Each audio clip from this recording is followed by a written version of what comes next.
Sugar বাড়িয়ে দেবে। তো আপনি ওটস খেতে পারেন, ডালিয়া খেতে পারেন, বা ভাত রুটি চিড়ে মুড়ি যাই খান, এগুলোর পরিমাণ আছে একটা।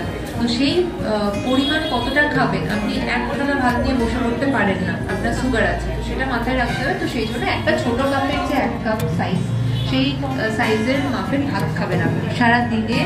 1 কাপ ভাত নয়, মানে এরকম নয় যে আপনাকে রাতে রুটি খেতে হবে বা ডালিয়াই খেতে হবে বা ওটস খেতে হবে, এরকম না। আপনি দিনে 3 বারও ভাত খেতে পারেন, কোনো অসুবিধা নেই, কিন্তু কতটা পরিমাণে খাচ্ছেন সেটা ইম্পর্টেন্ট। তো তার জন্য ভাতটার পরিমাণ কম, বা রুটি খেলে 2টো রুটি, একদম ছোট ছোট 2টো রুটি।